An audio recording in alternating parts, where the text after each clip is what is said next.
Good luck, Harry Potter.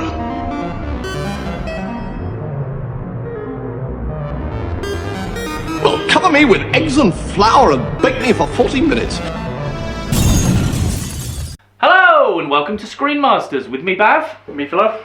And today we are going to be discussing the highly controversial subject of the Star Wars Sequel Trilogy. This is episodes 7, 8 and 9 to finish the Skywalker saga, as I believe we called it. So we will be going through that. However, it was a bit stormy last episode, wasn't it? We were being pummeled in this country by the storms. So I would like to turn today to the words of R. Kelly and say... Whoa. R. Kelly? Are you sure about that? I mean, I didn't think about that. Yeah, he's a bit of a, it's not... No, I totally did think about that, because the words I was going to turn to is, the storm is over now, and I can see the sunshine until the next documentary. Yeah, there you go. So... Yeah, next time think about, Yeah, maybe I'll think about who I'm picking next think time. about how you're doing, yeah. Oh, well. Anyway, let's move on. They can't all be right. So, welcome back, everyone. Let's do the admin first. You can find us, as you can see if you're seeing us. Hello! Hiya. We're on YouTube. Look at our lovely set. It's here. You can find us on YouTube and your podcast medium of choice. Please, if you haven't done already, go over to the YouTube channel. The link is bit.ly/byteback.yt. That is bit.ly/byteback.yt for the YouTube channel for Byte Back Media, where you will find our video podcasts. Please go over there, like, share, subscribe, all that stuff. It all helps. We're trying to get the channel monetized so that we can, keep the studio running, basically, and pay for these lovely bits and pieces that we are doing as we go along. Add a figure or two up here. Yeah, exactly. Maybe a figure or two up there as well.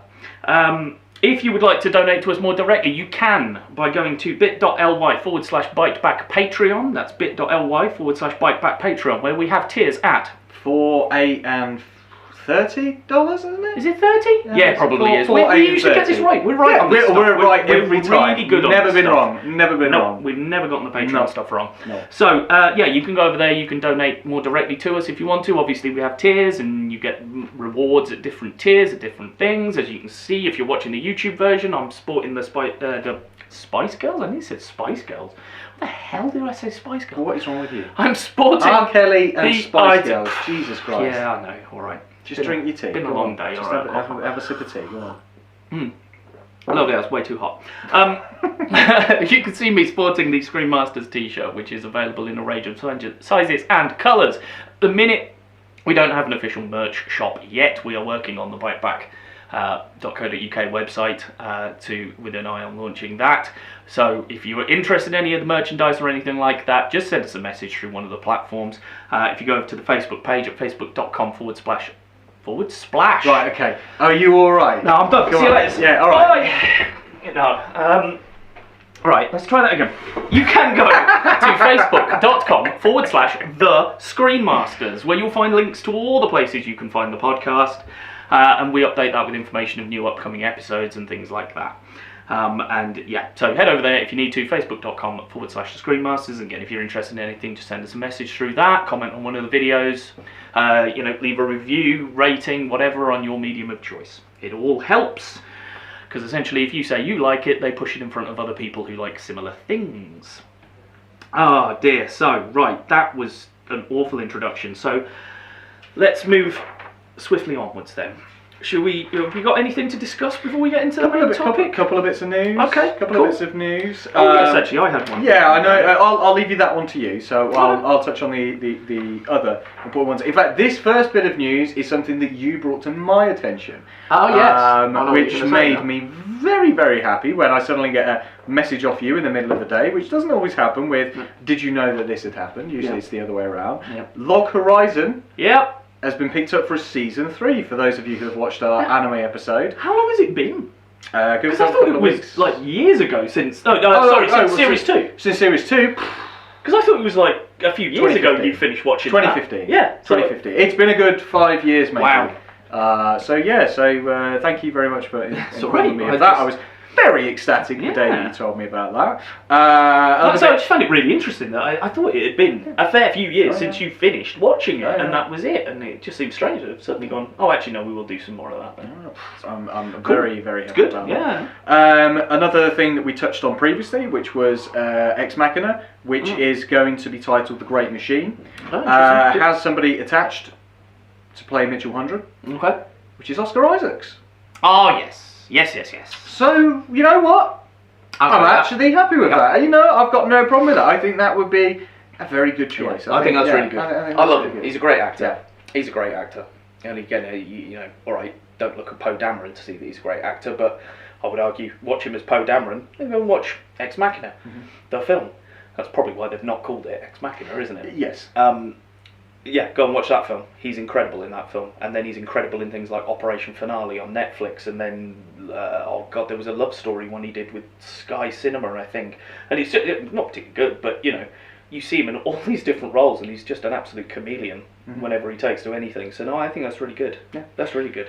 And the final bit of news, which we can't really talk too much on because you've still not quite sharp up to it, which is Picard, which has already been commissioned for a second season. Indeed. And now I'd seen a bit, and I've mentioned to you how I've much watched I it love now. this. I've actually been and watched the clip now. Wonderful. There was a clip where Patrick Stewart went to the Talk, which is some American Loose show. Women for America, Loose Women for isn't it, America, basically? yeah. Of which Whoopi Goldberg is one of the Panelists. one of the panelists, and he invites her back for season 2, and her reaction is absolutely priceless because it just shows how much she loved the idea of coming back into the fold of that. Yeah. And I was hopeful, a little bit hopeful that there was going to be a surprise cameo by her. But the fact that that's not going to happen, but I know that she's going to be in season 2, I'm happy about that. Yeah, it's I'm good, happy isn't it? about that. No, I'm happy with that too. And yeah, the only one I was going to mention was we mentioned last time, or a couple of episodes ago now, as it would be, that Scott Derrickson was no longer directing Doctor Strange. But now I've heard Sam Raimi may be directing it, which could be really interesting. Yeah. I think I'd like to see that. In the multiverse of madness? Yeah. Would you? With his chops? Yeah. But not just that. Do you think we'd get a throwback? Oh, what, you think you might get Tobey Maguire's Spider-Man being seen? Why not? True. Why not? If it is True. the multiverse of madness, and DC you want to can bring back incorporate all this Smallville stuff, and there you go. Superman Returns, Brandon Routh Superman. Then I mean, yes, suppose personally, they I can. still can't stand Tobey Maguire. I think he's a vacuumous bastard, but Do you mean a charisma vacuum? charisma vacuumous bastard. Yeah, okay, that's fine. That's Yeah. absolutely fine. I can't stand the man. He's Oh, an absolute- yeah, I don't rate him as an actor. I don't rate him as an actor or as an individual, as a human being, but still, that's beside the point. Anyway, That's shall all right. we? I'll quote R. Kelly, so that's fine. Shall we get on to our main topic? Now, what is our main topic again? Just so you, before your worlds. Our rumble main around. topic is discussing the sequel, the Star Wars sequel trilogy, as it's now known. So we have the prequel trilogy, Right. 1, 2, and 3, the original trilogy, 4, 5, and 6, and the sequel trilogy, 7, 8, and 9. Fine.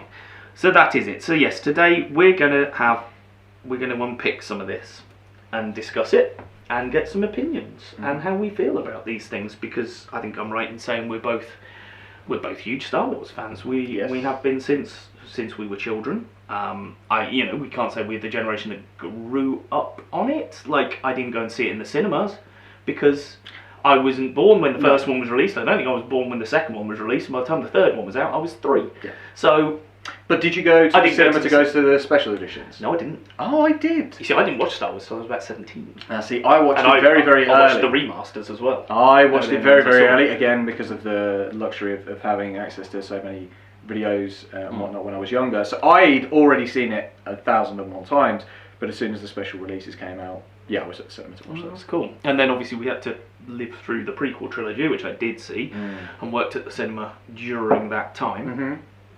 So yeah, we went through that, and then we pushed off into episodes 7 and 8. So, 7, 8, 9, sorry.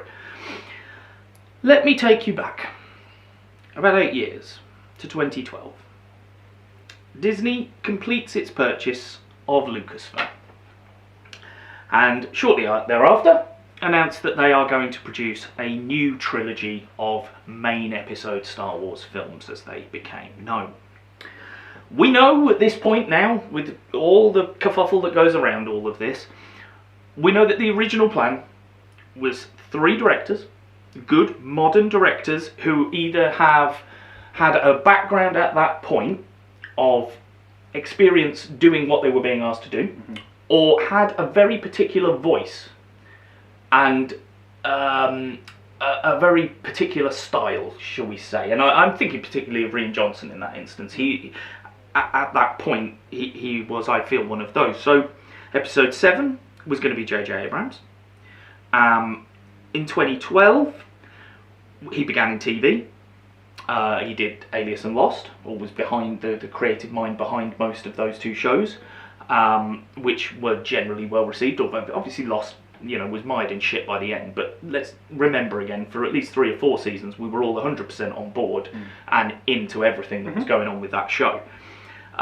He had done Mission Impossible 3 and directed that, which was a fantastic blockbuster, and was a great course correction for the series, I feel, because we went from a very interesting Brian De Palma spy thriller in 1 to a ridiculous, over-the-top John Woo action movie in 2, which kind of threw plot to the side and just focused on action and doves and flaming archways and sideways gun shooting. And Doug Ray Scott making the biggest mistake of his career by going, I'm going to do Mission Impossible. I don't want to be the Wolverine. Yes, what a great decision that was. Well done. And also I called Richard Roxburgh and his South African accent out as well in that film. So then we did Mission Impossible 3, which obviously was Philip Seymour Hoffman as the bad guy. It tells a broken narrative that's really dynamic and interesting, and took the best parts of the cool actiony stuff that Woo had done and put it together with the spy espionage thriller stuff that began the series and melded the two successfully. But again, you could argue that was a reboot almost for the franchise. It like I say, I see it as a course correction, putting it back on the course it should have been, rather than sort of following off where John Woo would have gone with it. A reboot. J.J. Abrams and reboots. Quite, because then he did Star Trek.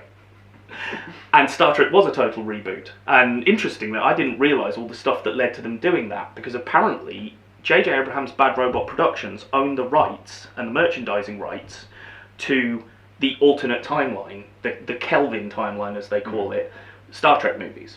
But they don't own the rights to any of the other Star Trek stuff, which is why Discovery has happened and all that sort of stuff.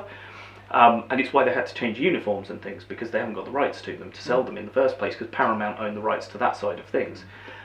It's also why at the minute there is a kerfuffle over another film, because Bad Robot, it seems like Paramount don't want Bad Robot to produce another one, but if they do produce one, it has to be in the Kelvin timeline, because they can't do anything outside of it, because their production company only owns the rights to that timeline. So it's a really weird, mired thing. If you're interested, I might put a link in the video or something that you can go and have a look at the research.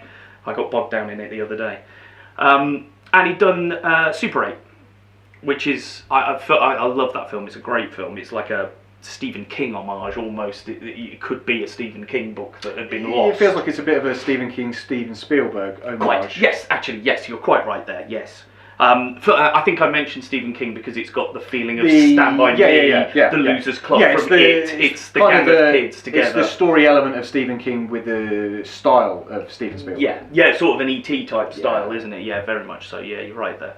But again, he'd proven him, so that's him being an interesting new writer-director, but at the same time proving he's got these blockbuster chops, and he can take a thing that worked before that has fallen on hard times and jolt it back in again. Yeah, as long as you don't put too many layers. Exactly. But that is essentially what we wanted from the first Star Wars, or that's what they wanted. They wanted a reboot, but that would push us off in new directions. So he was the perfect man for the job. Episode 8 was going to be Rian Johnson, or Ryan Johnson, I'm not sure. I always say it Rian, but I think people say it Ryan. I don't know. So I'm going to keep saying Rian Johnson. Now, I first became aware of him back in 2005 because he did Brick with Joseph Gordon-Levitt, which is like a cool, it's almost like a modern neo-noir storyline, like a proper film noir, but set in a high school. So it was the first hints from him that I saw of, he likes to take the tropes that exist within certain things and then play with them and push them around a bit and push them to their limits. And again, like we discussed last episode, albeit briefly with Knives Out, if we hadn't been running on with the intro, I may have stopped on that a little bit more, because I think it's a great film, and it is a classic whodunit, but it's not at the same time. Yes. It takes lots of things you understand about whodunits and you think it's going to happen, and twists them a bit or plays them differently, and keeps you guessing. And it doesn't have to fall back on that stupid thing of, it was that guy over there who was hidden in a cupboard for 2 hours in the whole film, and we never showed you him, but that's who it was. Ha ha ha. No. It was a character that we were fully aware of that had happened. So all that works really well. I also I think it was Kermo's review of Knives Out. He said he went back and watched Knives Out a second time, and it tells you everything you need to know in the first 10 minutes. He said, without but you don't know at that point. It's only on a second viewing that you go, oh shit, you told me every fucking thing I needed to know to get this. And by 2012, he'd also done Looper. Now, he didn't really do a lot between those, actually. He did some short stuff, and he did some writing stuff, but not a lot of directorial stuff. But, I mean, Looper was I've just written mind-bending brilliance, because I think it is quite a... I think did we go see that together, I believe? May have done. It's the Bruce Willis, Joseph Gordon-Levitt again, I think where they're the same people looping... He's looping in time. You, me, and our good friend Gav. Yeah, I think it might have been. That. Yeah. And I really enjoyed that film. Yeah, likewise. I don't think I've seen it again. I don't think I've seen it again since, actually, when I was looking at this. It's one of those ones, one viewing is sometimes enough for some films. Yeah. But yeah, Rian Johnson wrote and directed both of those. Yes. So we're getting a director with a voice, with a very distinct idea of what he's wanting to do. And then episode 9 was Colin Trevorrow, who I've got to be honest, I don't really know much about. And I looked him up on IMDb, and I've seen Book of Henry that he did quite recently, which starts out as a heartbreaking tale and then sort of goes off in a totally different direction about halfway through, and I wasn't on board with the different direction. But his first sort of credit is on a film called Reality Show from 2004. Never seen it. And a film called Safety Not Guaranteed that seemed to get some awards in 2012. I feel like I know. Well, I read about it, and actually I've just written, sounds interesting, so I think I might go and look it up and have a look. Like I've known this or seen it. I see so much.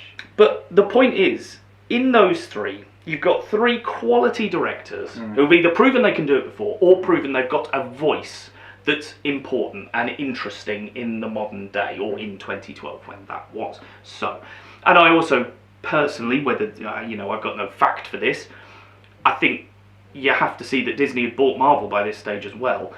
Or had they? No, did they buy Marvel after Lucas? I believe they bought them after. Yeah, they did. But I can't help but think they were looking at Marvel and going, right, so you're... Because at that time, they were taking people like James Gunn and going, hey, go. Here's the film, here's Guardians, you go and do that. Just do what you want. You free reign. But the thing is, I suppose, Taika on Ragnarok feels like he was given the same sort of free reign. No, I know not everyone is. No.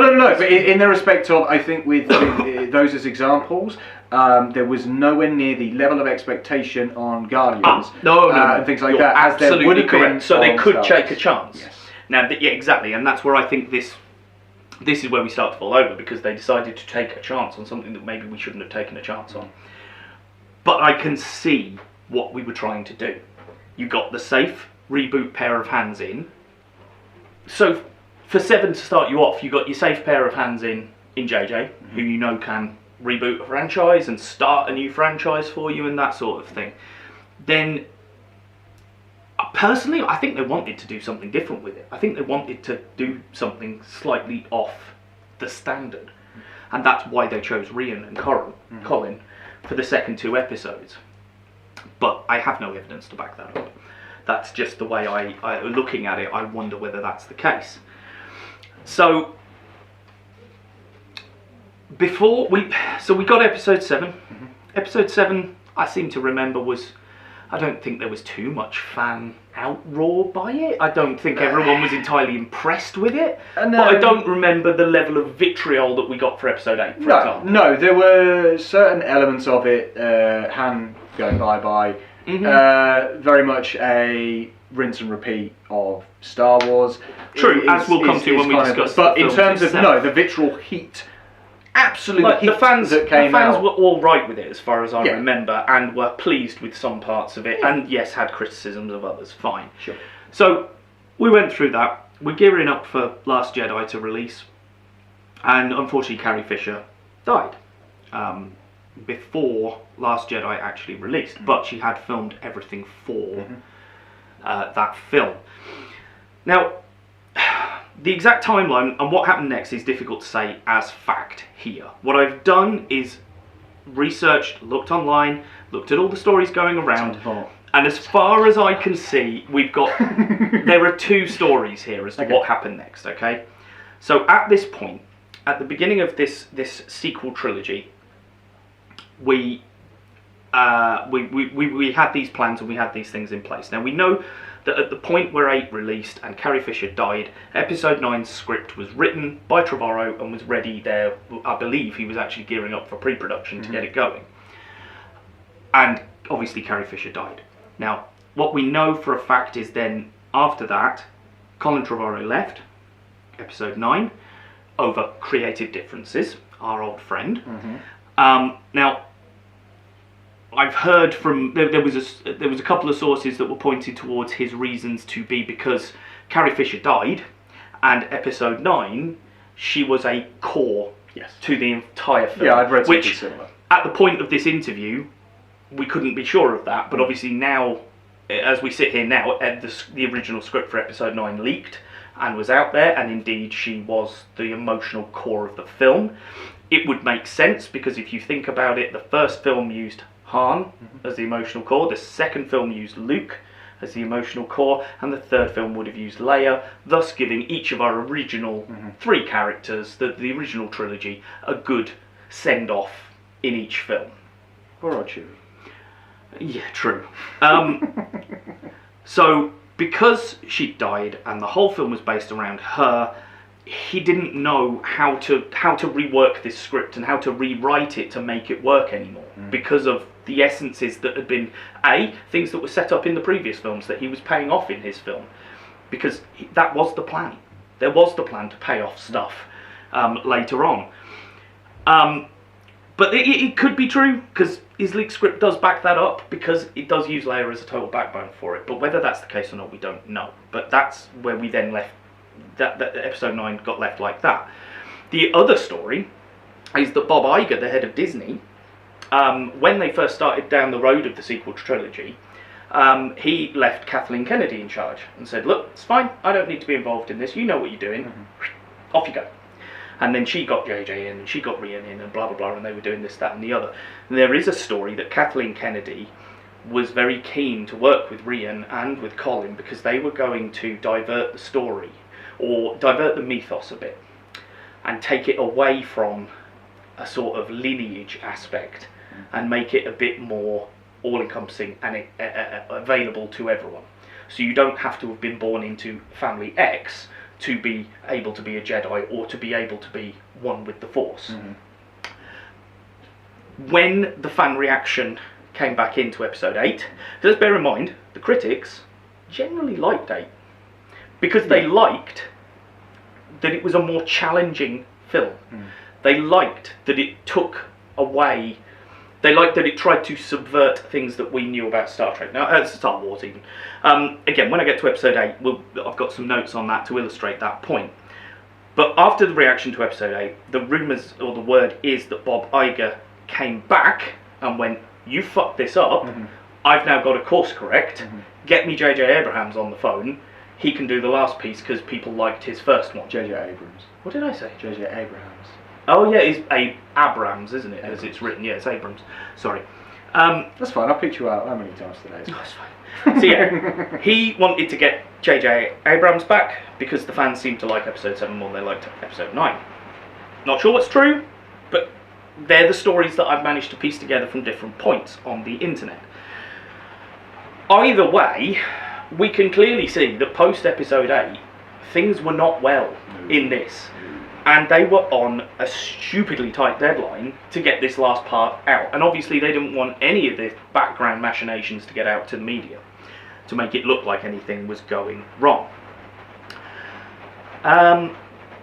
So, JJ came back.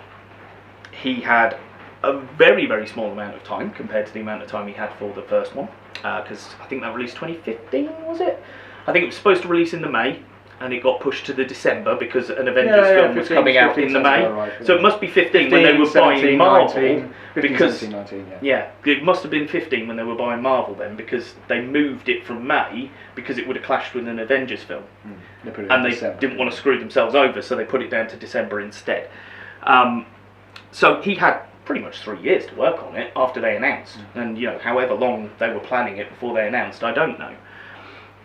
But he then had to do this, so he comes in, he's got very little time, a script he hasn't written, because it's Colin Trevorrow's Episode 9 script, and he's got a script he can't make, because the key the key character in the film is dead, so you can't make the film you've got in front of you.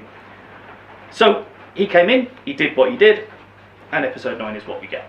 Now, with all of that in mind, let's go back to 2015, and a galaxy far, far away. Yeah, okay. And let's start with Star Wars Episode 7. So, Episode 7, I'm going to take this bit by bit and then look at it as an overall thing. Apologies if you can hear the rain. It's very loud here today. The storm may have gone. No, it hasn't.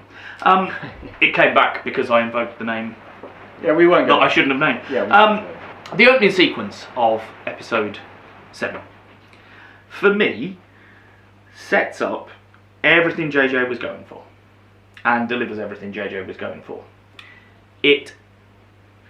There is, like, the first shot is a direct homage to the first shot in A New Hope. How many homages are there, though? Let's face it. How many what? How many homages are there in this film? Oh, quite, and this Yeah. is what we get to. Yeah. But, yeah, it's an homage to the first shot in A New Hope, because a big thing covers up what you're looking at, and then things fly out of it. The music is Star Wars music. It's John Williams. It's John Williams. So it's Star Wars, and it sounds like Star Wars, and we're getting little bits of Imperial March here and there, or we're getting little bits of goody music and stuff, and it's creating the big scene. But again, the music is always so grandiose and so, it's got such gravitas behind it almost. And this is a theme that that plays through with it, is that Star Wars has always, there is a reverence for the things in Star Wars. For them to be taken so very seriously, so seriously that you can't poke fun at them in any way, or that you can't do something more interesting with them, because no, that's what you've got to do, because that's what we've always done. Okay, and JJ, as you say, clearly didn't want to deviate from that. He was like, well, I'm basically just gonna, and it's like the South Park says, the South Park Member Berries episode, when they look at it, he just went in and he basically redid A New Hope with different characters, some slight tweaks on the plot points, but just made sure he hit all the good nostalgia beats that made all the original fans go, oh, yay! I remember. Exactly. Now, whether that's good or bad is the point. That's personal choice, whether you like that or not. I think it makes it... I mean, you've got people doing their best job, and like the landing sequence where they're coming down, that opening sequence when the troopers are coming down. I love the JJ-ness of it, because he's instantly injecting it with a bit more grounded reality than I'm used to. Because the shot where you see inside the dropship and the troopers are all just stood there and the lights are flickering on and off and the camera's jogging about, it's like a war film. It invoked a war film for me. And I've never felt like that before. I've always felt like it felt clean and sterile almost in the environments from the original trilogy. And again, when you get to the dirt, stormtroopers have dirt on them in this one.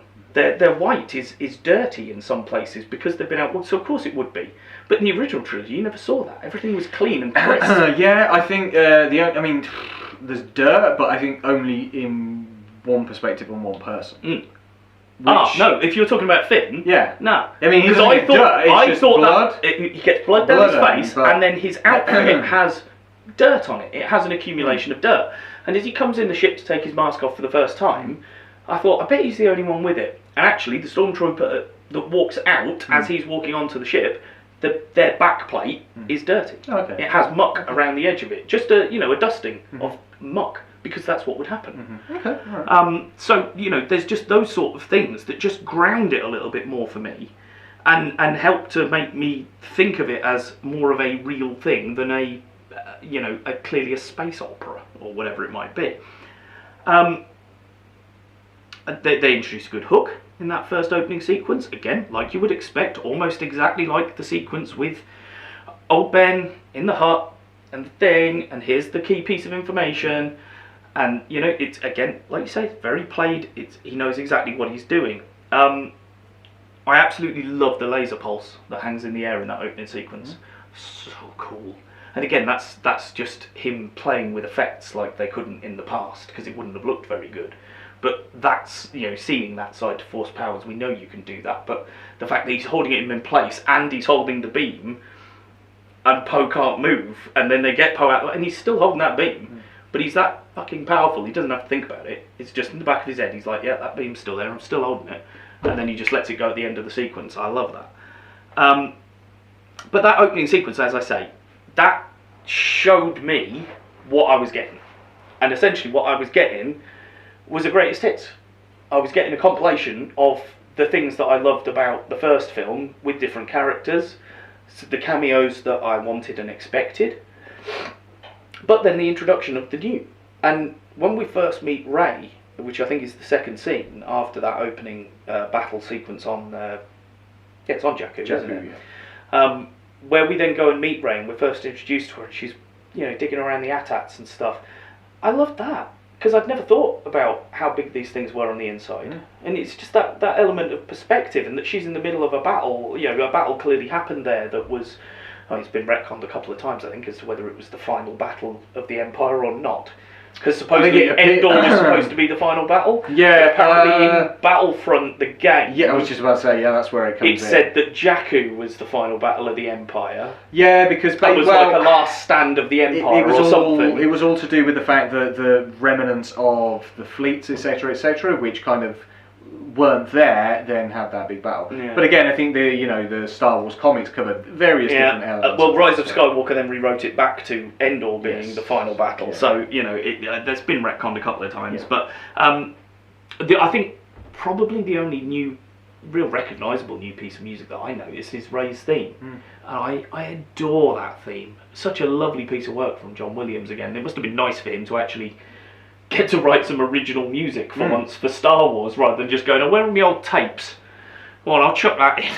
Yeah. No, I mean, as you say, the introduction of the new against the old in respect of the same tropes as previous. We get Cameron Poe, Oscar Isaacs, Rebel pilot. Cameron Poe? Who's Cameron Poe? Cameron Poe? Poe Dameron. Poe. But Cameron Poe is somebody. Yeah. He's in Con Air. Con Air, yeah. Nick Cage. Con Air. Sorry, yeah. Don't know how the hell that got in there. Oh, that's brilliant. That is. I love that. Yeah, there you go. There's the link between Con Air and Star Wars for There's our 60 years of separation. Poe Dameron. Sorry, my apologies. That's alright, that's funny. The introduction of Poe Dameron, again, Rebel pilot, quirky robot. Oh, where have we seen this before? Yeah. We get the introduction of Finn, a stormtrooper who doesn't necessarily feel that he should be there. Obviously having a bit of a panic attack, which nobody seems to pick up on, aside from a couple of side characters. And then we get the introduction of Rey. Now, yes, Rey was very much the most interesting of the three characters straight off the bat. Just this innocent-looking girl stripping away an AT-AT in the middle of the desert, going just to survive. Essentially, that is the crux of her. Yeah. Again, reflections back to another character who's absolutely. Like I say, you've got a sand planet where she's doing a mundane task, but she feels like she should be doing. She feels like she's destined for something greater. Yeah, and then comes across. It's Luke on Tatooine. And then comes across a robot with a secret. Who'd have thought it? So anyway, sorry to break your flow. No, it's absolutely fine. But yeah, he brings up the war movie thing again a bit later on, with a lovely shot that I really like. But there's like a sunrise, and he has TIE fighters flying out of the sunrise, which invokes, I don't know, I think Apocalypse Now with the Hueys whooping into the foreground as the sun rises behind them. Kong Skull Island uses a very similar shot to invoke Apocalypse Now as well, where they have their helicopters in front of the rising sun and then Kong rises up in front of the sun. And it's just that image to invoke the feeling of a war film again that just grounds it a little bit for me. I mean, yeah, my last point here is basically it's episode 4 with some tweaks to the plot and new characters in the roles. Yeah. I like that. I mean, I had no problem with it, and I like the bargaining relationship between Finn and Rey, Finn and Poe. I like the interplay relationships particularly that early bit with Rey and Finn, where it's that whole "stop taking my hand." He just keeps grabbing a hand and running off with it. And then I love that because even then he knows to play it off. Yeah. Because then the last bit they do, she puts her hand out and he grabs it, and then they go, and that's the final escape. Yes. So those interplays were fantastic. The reveal of the Millennium Falcon, again, it's just like, we won't take that ship. It's a piece of shit. Okay, we'll take that ship. Oh, what? The garbage will do. Yeah, the garbage. It's like, hang on a minute, it's the fucking Millennium Falcon. Like, nobody, you know. And then this is the Millennium Falcon. Hang on a minute, you just said it was a piece of shit, love. Like, you know, until you knew what the ship was, like, stick by your original assessment if you're going to say it. And I think there's problems there with the timeline. Because I didn't get around to researching the whole timeline thing, because I'll maybe cover that in a different episode another time. But so, I mean, I think it was very well put together. I do genuinely still enjoy it. Probably the most enjoyable of the 3 sequel films for me, at the very least. Do I have my issues with it? Most definitely, yes. A big honking laser that sucks every single bit of energy from a sun, yet they don't seem to indicate there are any problems with radiation or the heat or anything else on the planet itself. We're just sucking energy right from a sun, and we're not really considering the scientific implications. What happens to the planets that are orbiting that sun? Yeah, what exactly. happens to Starkiller Base itself when Yeah. it's drained the sun because it's no longer orbiting that sun Yeah. because it's drained it? So does it just spin off into space? What also puzzles me as well is like, and it becomes an important part because, you know, they're landing on this planet and there's the snow everywhere and it's like, oh, Chewie's a bit cold and rah rah rah. Okay, you're still sucking the energy from a sun. You're sucking all the heat and energy from a sun. There's all this snow. No. No. Totally on board. Not gonna fucking happen. And the point I was going to make, I've just remembered that before we had to reset the video, was timeline. She says, I think it's when she meets Han on the Millennium Falcon, Rey says, "I thought they were a myth," when speaking of Luke and the Jedi and stuff. So how many years have passed?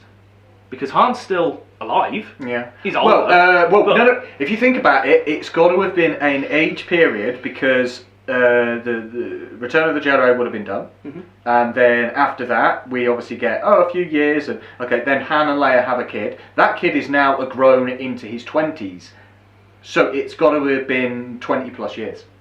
So at least 20 plus years. I would say I can go to 40 before I start to run out of time frame. Yeah, I'd say maybe 30. Maybe 30 then. You could realistically say that by the end of, if Leia, Luke and Han at the end of, because it almost is that anyway, between the shooting of the films anyway, it almost is the exact right amount of time. I could believe that the age they were at the end of 6, add 40 years, and that's where we are now. Is 40 years enough time for something to fall into myth? Well, this is the thing. And not just myth. Yeah. Galaxy-wide myth. Yeah. Well, because she lives on Jakku, where there are the wreckage of Empire ships. Yeah. Who does she think brought those down? Well, this is it. I mean, let's face it, by the point where the Empire has risen and fallen, all the Jedi have been worked out, or so they believe. Yeah. Order 66 has occurred, and the mass extinction of the Jedi. Yeah. What they also, I suppose this is emphasised a little bit more in Rebels and in Clone Wars a little bit as well, is the fact that Palpatine goes out of his way to kind of hide the facts of the Jedi, as though they never existed. I see. So he tries to rewrite history. Yeah, essentially, it's that propaganda machine that dispels any belief that they were ever there in the first place.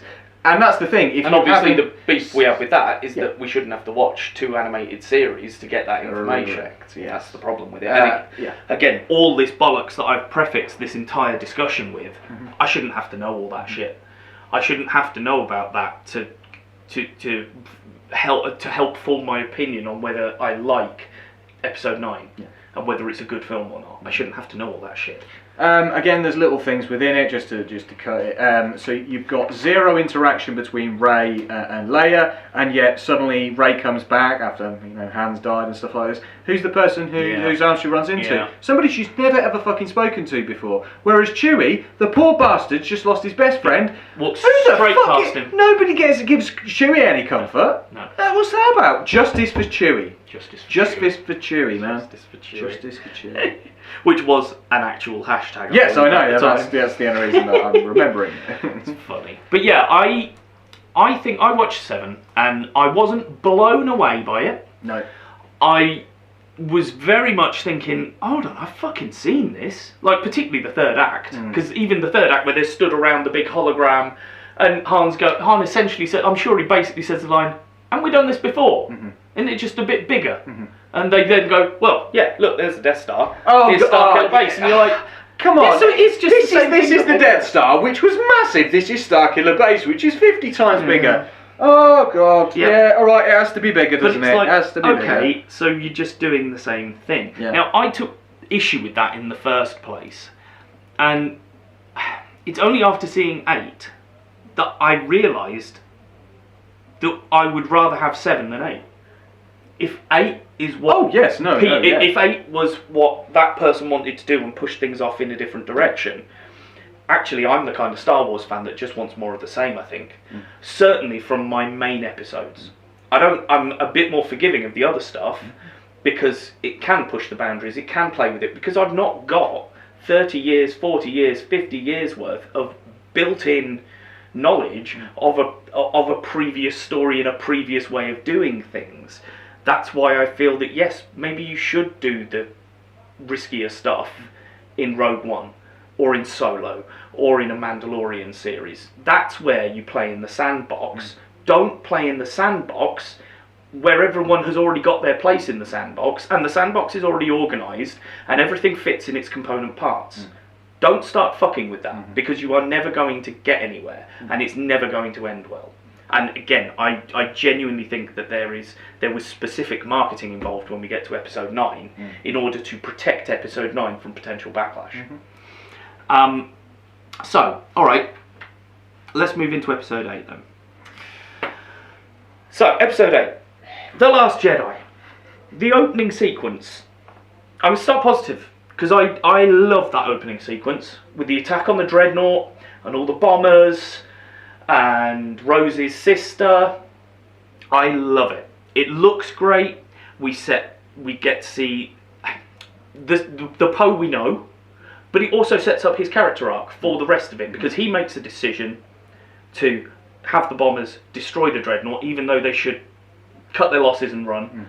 He goes, no, we're going to do this, we can do this. And the last bomber gets the bombs and blows up the whole ship. Yeah, the casualties at this point, though, have been fucking staggering. Exactly, and that's absolutely the thing. staggering. But that's where I like it, because Poe makes this decision, and he then argues his point later with Leia, and says, but you can't talk about them like that, they're heroes. And she says, yes, there are a lot of dead heroes, no leaders.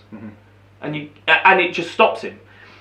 And this is, I mean, how annoying is it that the film is written off, yet actually there is some really interesting character work going on at points in this film. And the point will be on this, The Last Jedi isn't for me. It's not what I want from a main episode Star Wars film. But I cannot knock Johnson for what he was trying to do. In terms of a man trying to execute his vision, I can see what he was doing, and I think he did really well at trying to execute his vision. However, his vision is not what my vision was, or what I wanted the new vision to be for Star Wars. So from that point, and we get that lovely opening sequence, from there it just starts to go wrong for me.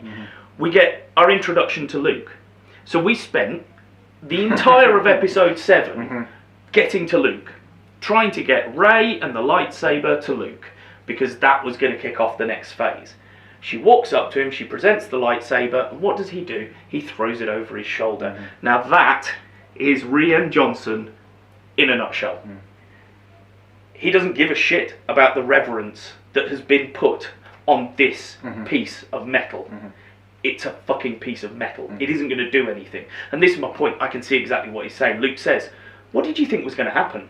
You were going to come here and give me this sword, and suddenly one man was going to go out and destroy everything and win the war. What did you think was going to be the result of this? And I can see what he's saying. I agree. You're absolutely right, actually. What the fuck did I think was going to happen? And then actually, what I thought was going to happen was essentially what happened in Empire. Rey was going to go off and train with her Yoda, Luke, and learn the ways and go back and then be a key part in the fight for Episode 9. That's what I thought was going to happen. Because again, that would fit with what I understand about what I'd been set up with in Episode 7, which was more of the same that I was used to, and that's where I thought we were going. But yeah, the subversion at that point of the trope of and the reverence that is applied to everything. And like I say, I can't knock him for it. I see what he was trying to do, and throughout the whole film, Johnson, and he said himself, he wanted to move away from this royal family-esque lineage that came with Star Wars and the Force. And you know, that you have to be this person's son or daughter in order. You know, Rey had to be someone important's son or daughter. Johnson never wanted that. That's why, as far as he was concerned, Rey's parents were nobody. Yeah, I would have been far happier if it would have been.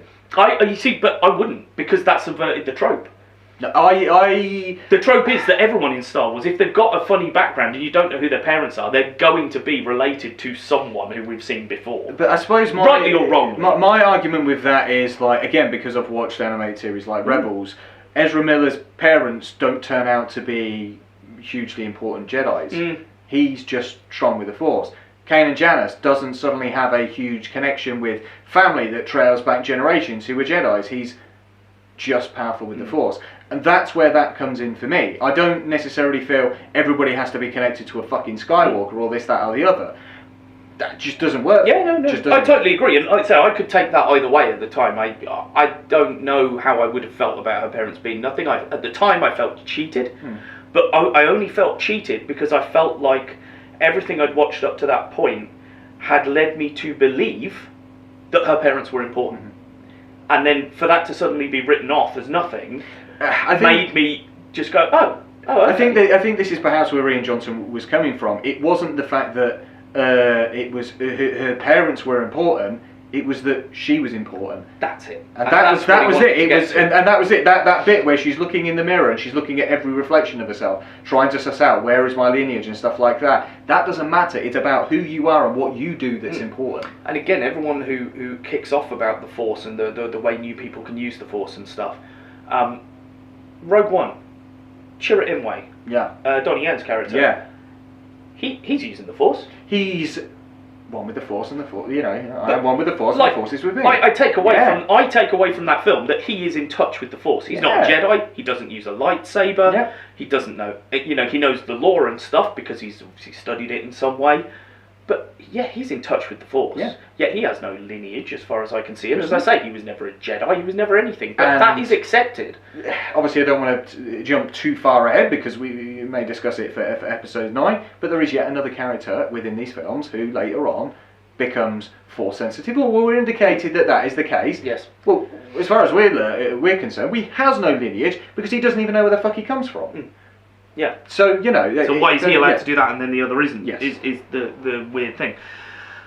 So, I mean, no matter how I feel about what Johnson was trying to do and the way he plays it, and, you know, we could talk about what's your opinion on Leia pulling herself back into the... I have no qualms about that. I've got no problem at all. No qualms about that at all. Because the thing is that we have never established categorically the specific powers or the specific Force users' abilities. Well, it stands to reason to me that if you can pull something towards you, you can pull you towards something, doesn't it? Yeah. Hold on, she's in space. Yeah. So there's no friction, there's no gravity, there's no air, there's nothing pulling against her. Again, we've, as is kind of revealed a bit in episode 9, but as you touched on, we've had a 30, possibly 40-year gap between Return of the Jedi and Force Awakens. Well, who's to say what training she undertook? The fact that she was Luke's sister and clearly was strong with the Force, because, okay, she's from royalty of, but again, the fact is, we don't know much about her, how much training she had. Who's to say that that's not what a Jedi could fucking do? I've got no problem with that, absolutely not. I do have problems with, okay, the timeline for me is all over the place. That's what I'm coming to next for the actual plot of the film. Yeah. The problem is like we've gone from the end of episode 7. We've literally gone, this is the end of episode 7, a heartbeat away is now episode 8. So we've got all this shit kicking off in episode 8. So we've barely even gone a couple of days between the two pissing movies. Well, potentially the Resistance storyline has moved on very slightly, but the Rey storyline picks up from exactly where we left it. It's going, if this is going on at the same time this is going on, then this has all happened within a space of a 2-day period. At the end of episode 7, they weren't being attacked. No. We didn't know a dreadnought existed. No. Yet suddenly, beginning of episode 8, there they are, they're being attacked, dreadnought. But again, what was the beginning of Empire? Yeah. And what the about... beginning of Empire was, they've found them, they're being attacked, they've got to escape from the planet. What about Kylo Ren, who had just gone through the ringer, and now he's like, oh, he's all being all healed up. Hang on a minute, I'm pretty sure you just got battered and now you're picking yourself up and you're in a... Yeah, so there's a passage of time there as well. The passage of time really focuses Absolutely. me. And it only gets worse, I feel. Oh, it does. That's the thing, it's like, as soon as kind of like, Finn finally wakes up, he's like, where's Rey? Okay, we cut to Rey and we cut to that little section, and I love the interplay between, the very brief interplay between Luke and Chewie. It's just like, Chewie, what are you doing here? Oh, that's brilliant. Oh, that's what I want to see. Why are you cutting now? I didn't want that. And they don't interact again. No, that's it. And I'm like, for fuck's sake, like, there's a reason that we enjoy the interactions between these characters because of that. I really enjoyed the interactions between Finn and Rey. And guess what? For the whole film, that doesn't happen. No, because we introduced Rose Tycho, who is a character I have absolutely no I have no qualms about. I don't care that she's an Asian, and my God, the fact that the woman had to come off social media is absolutely Star Wars fans were so upset that they had cast an Asian. It's just deplorable. Fuck off, Star Wars fans, quite frankly. I do not want to be considered the same as you. Yeah. It's deplorable that is the situation that we found ourselves in. I had no problems with her character. I had problems with her character suddenly declaring her love for Finn within the space of 24 hours. Yeah. Oh, you can't die. I love you. What a crock of shit. Sorry. Well, she doesn't say I love you. I'll be fair. She says, this is how we're going to win the war. Saving the things we love. Okay, yeah, but essentially... And that's after she stops him killing himself, when that would have been perfect. But it was essentially a declaration of love, which I'm not arguing that, but she doesn't actually say that. That whole bullshit casino scene, which bored the absolute pants off of me. The casino, bollocks, there you go. See, I told you earlier, casino equals bollocks. Trying to, like, you know what, this famous actor, he's a friend of mine, let's put him in this scene. Yep. Let's put Justin Theroux in this scene. Let's put this supermodel in this scene. Yep.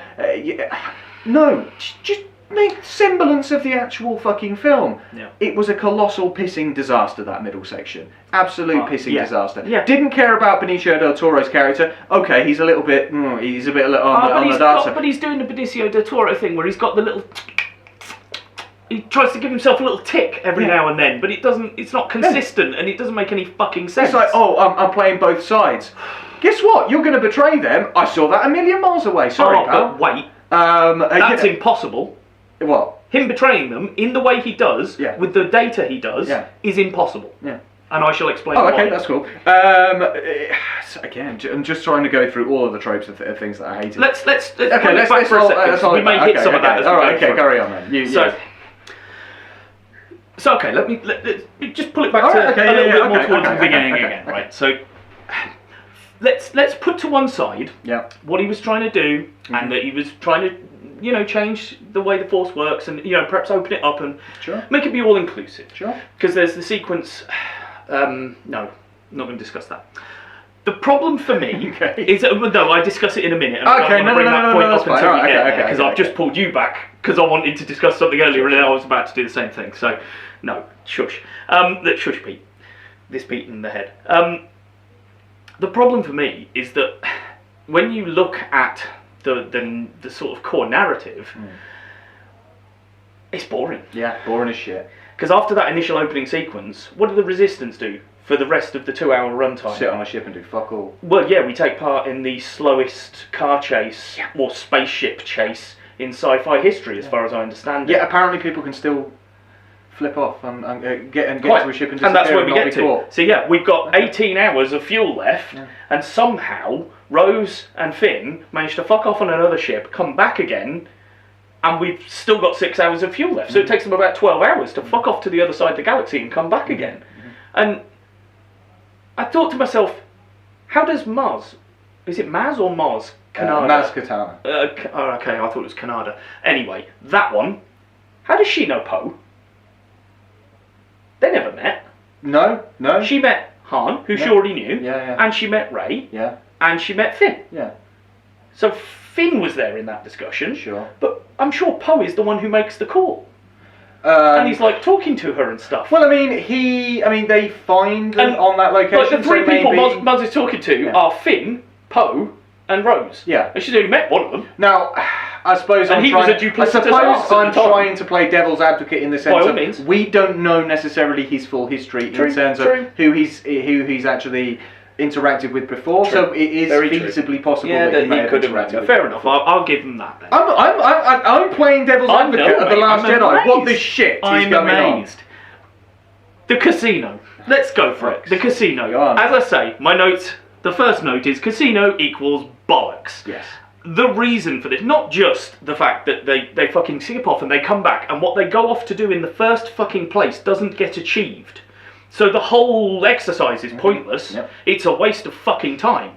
And there's no need for it other than the fact that they didn't really have anything to do with Finn and Rose. No. And I'll give him that he wanted those kids. Those kids in the sort of, I don't know what those animals are called. Yeah, but the stable hand lads. They wanted those because there's the line later on which is, "We are the spark that ignites the fire that will burn down the baddies and stuff." And again, if you look at thematically, hope is a huge thing through this. There's always hope, and we're going to burn down the old, because there's the line from, is it Luke or Kylo? I can't remember, but it's something about erase the past, burn it if you have to. And, obviously Luke wanting to burn the sacred Jedi tree down and all the books and stuff, and Kylo wanting to burn down everything that Snoke stood for and what he was going through. So there's a lot of, again, thematically, this film is really rich. Yeah. I just don't fucking want it, No, and I because don't it's think it boring works as very shit. well. So, here we go, the casino. Yeah. Benicio del Toro's garbage character betrays them by giving away the information that they are the Resistance are escaping from the huge cruiser in little transports that they can't see. How do they know that? Quite. That's why it's impossible. Yeah. Because Benicio del Toro meets Finn and Rose. Yeah. They don't know that that's the plan. Yeah. He could potentially, I would let them suggest, in defence, oh, well, he spoke to Poe. Because Poe was kind of involved over the radio. So you could argue that he'd have spoken to Poe. Hold on. Even if you argue he spoke to Poe, Poe didn't know. No. Poe didn't know the plan. No. The only people that knew the plan were Holdo and maybe her closest There is people. no interaction between Finn and the people on the ship at the whole period that this is all going on. Exactly. There is no possible way that Benicio del Toro's character, and again, it's such a shit character, I don't even know his name. I haven't written it down. I couldn't because even I tell don't you. know it. Couldn't even tell you. I genuinely Could don't not know tell it. you. I could sit watching the film now and I probably wouldn't know his fucking name. It's true. He couldn't have known that information. He cannot have betrayed them with that information because there's no possible way that he knew that. Yeah. It just doesn't work. Now, again, I've had these discussions with people who aren't quite as critical as we are, and I think there is something to be said that yes, when you are a critic of things, or you are trying to look at things in a critical way, you will maybe nitpick slightly more than other people will. My argument back in defence would be, if your film is keeping me entertained enough for me to not think about these things in the moment, then that's cool. Yeah, if I sit down afterwards and start picking it apart, then there's something to be said for that. But I would always admit, at the time, I didn't notice, man, because I was just so wrapped up in what was going on. You got me along for the ride. Because what was happening counter to the casino is the slowest space chase in history. Right. And then on the other side, you've got miserable old Luke Skywalker not wanting to train Rey. I'm not interested in that, I'm not interested in this, and I'm not interested in that. So you know what I'm going to do? My mind is going to start picking apart all the fucking shit that you're not covering. See, again, I'm still unsure as to why suddenly this tiny little rebel ship, or resistance ship, this tiny little ship, which has a tinier engine than this massive, massive bastard over here, why this cannot catch up with this. Yes. Because physics, right? We're in space, aren't we? We're in space, right? And so it doesn't matter that the other thing's 15 times bigger because there's no drag. We've just discussed in a previous pod about gravity and about the importance of speed and G's and things like this. They're basically doing fuck all to try and catch up with them when that really should not be a oh, their engines are faster than ours. How? How and why is that the case? You are a massive conglomerate that's built this massive bastard ship. They've cobbled the thing together, and yet you can't catch up to them. They've got an ancient rebel cruiser. Yeah. And they managed to go faster than you. And again, let's take it from a design aspect. Look at the back of one of the Star Destroyers. That's got far more fucking engines than the back of a Carillion cruiser. I mean, look at this. The ship is like... What are you doing? Snook's ship or whatever, isn't it? And the thing is ship, fucking massive. Yeah. It is the size of like 50 cities Yeah. in one. And again, along and the you back, can't you've catch got up with it. Engine. Massive blue engines in the middle just to show how massive they are. Engine. What the fuck is the point in all these engines? And you can't just press the button and go, woo, let's go a little bit faster. And then not even, something I hadn't even considered until the other week, and I spoke to one of my colleagues and I was chatting about this because this episode was coming up and he's a fan. So I was talking to him about it, about episode 8 and some of the issues with it and stuff and discussing with him. And he went, you know what's always confused me? I was like, go on. And he's like, well, because they're chasing for a while before we're told they've got 18 hours of fuel left on the cruiser, right? So that's the Resistance's ticking clock. That's our ticking clock for the rest of the film. Is that not enough time for one of the First Order ships, like just one, maybe? Yeah, we've had this discussion, Light speed in front, turn around and wait. Yeah. Or turn around and start coming back towards you on your engine drives. Yeah. Why can't you do that? I pincer move them. Exactly. You had 18 hours. Yeah. Or more than 18 hours. 18 hours, it's like, say, after a bit, we get told that they can go for another 18 hours.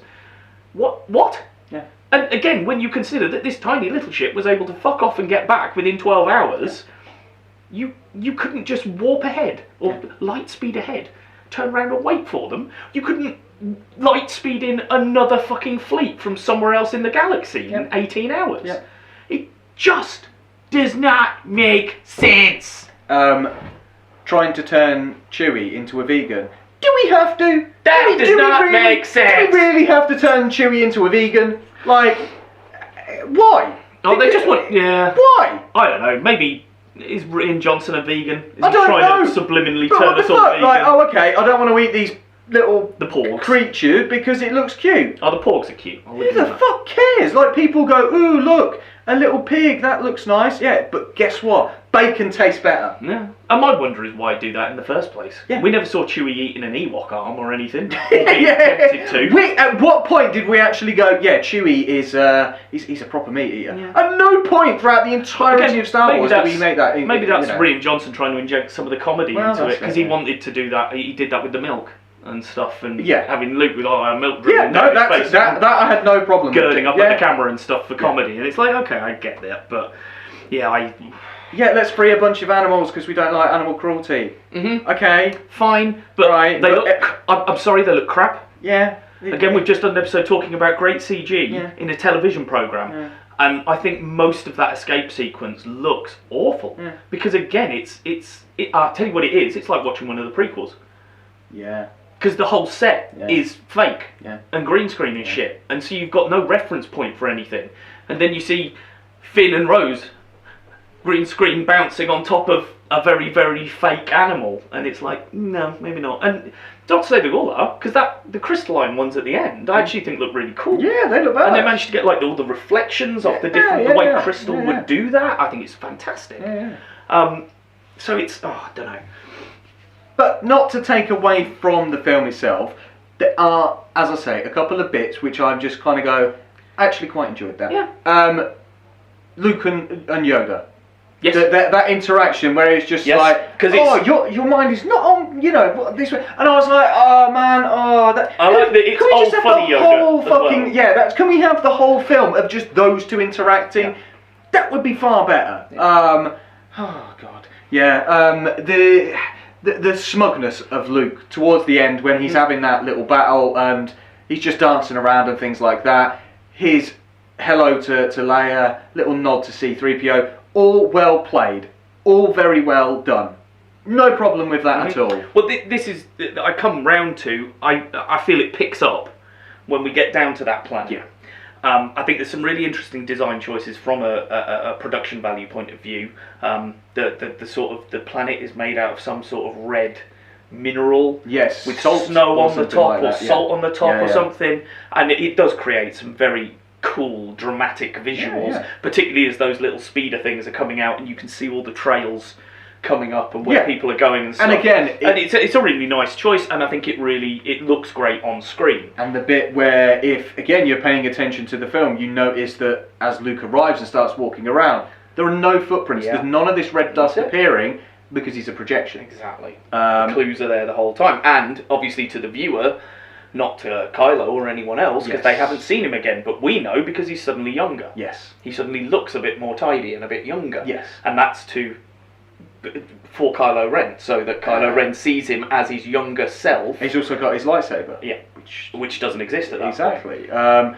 Again, there's a couple of bits. I think, in terms of performances, I think Adam Driver is the best actor in this film. By a country mile. Yeah, he certainly has the most work to do. Yeah. Emotionally and character-wise. I really enjoyed Daisy Ridley in the first one. She begins to grate on me in this one. Okay. She begins to grate on me, and I'm not as big of a fan. I still really enjoy John Boyega. I think his performance is good. But again, the most emotional crux for me is the moment that he and Rey finally meet up again and they hug each other. I'm like, okay, there's the emotional tether that I've been waiting for this entire fucking film. Yeah, I agree. So yeah, I think it improves when we get down to the planet and we start moving forwards with that. And I mean, when it ends in line with episode 5. Really, it's the downbeat ending. It's how do we go on when it feels like we've been absolutely decimated and we've got nothing left. But as I say, one of the continual themes of the film is hope, and hope for the future, and the we are the spark that ignites the fire that burns down the First Order, and that play of things. So like I say, I find it quite in line with sort of where episode 5 left us. And again, obviously we now know that episode 9 would have picked up threads from that, pushed on with that. The big resistance coming in at the end of episode 9, as we'll get to, obviously, that is in the original script, just not in that place and not in that zone. But certainly the resistance that they ask for in episode 8 and don't receive comes in the second one, because 8 did start the fire, but they don't know it yet.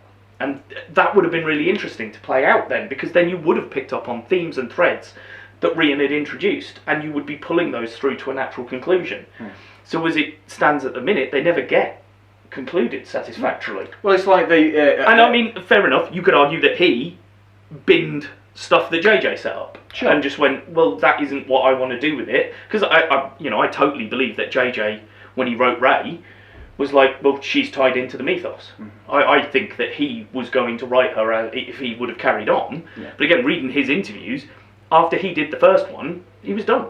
He didn't, he sort of followed what was going on with the others, but he had nothing to do with them. He was on to the next project, because he was asked to start it, so he didn't mind where the threads went and whether people changed what he was going to do with it. Didn't matter, because they were finishing it, not him. The thing for me as well, they left episode 8, the last scene, and it caught me completely by surprise because I didn't see it. Genuinely, I don't think I spotted it the first time around. I think it was when I read a review or something after, and it pointed it out, and it's like, oh yeah, the kid reaches out and the broomstick comes to his hand, and I was like, so what? We're supposed to go, the kid's Force sensitive now? Yeah. And that's what he was trying to do. And that was it. Never picked up ever again. Never picked up ever Because again. that's what Rian wanted to do. Yeah. He wanted to introduce the idea that these, that there were other people out there and you didn't have to be born into it to be able to be Force sensitive, to be able to help in this fight against the First Order and against the big baddie. So, the year rolls around and we get to episode 9. Mm-hmm. So, as we know, JJ was brought in. He had very little time. He had to do what he could. And what we got was episode 9. Now, let's be fair.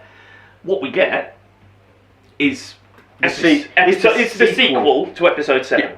And very much follows the same format. Yes. So it is essentially episode 6, Return of the Jedi, just different characters, different plot points, different beats. Who'd have thought JJ would have rebooted another film of the Star Wars franchise? I don't think. Yeah, well, yeah. I suppose he's rebooted episode 6. I see what you're saying. Yeah. But that's what I was expecting, because that's what his first one was. It was a retread of old ground, and I expected nothing less. I mean, in terms of it, there's the bit. I mean, I haven't. My notes here are written from seeing it at the cinema when I got back, so they're a bit disjointed. They're not as full as my other notes. Sure. Because obviously I've had the chance to rewatch those a few times, and I haven't with episode 9 yet. But I mean, JJ's made it nearly that you don't need to watch episode 8. Yeah. The only thing you don't know is Luke. What happened to Luke? What happened to Luke? Did we ever find him? What happened? Yeah. And Snoke's dead. That's about it. I don't really think there's much else that the film tells you that you can't pick up from opening dialogue to the film and all that sort of thing. Yeah. And again, I can't argue with him. What was he supposed to do? He came in, was not supposed to be involved in any way, shape or form, had a script that was carrying on things from episode 8 that he couldn't do anything with, so fuck it, I might as well just continue threads that I started in 7 then, and bring them to their natural conclusion.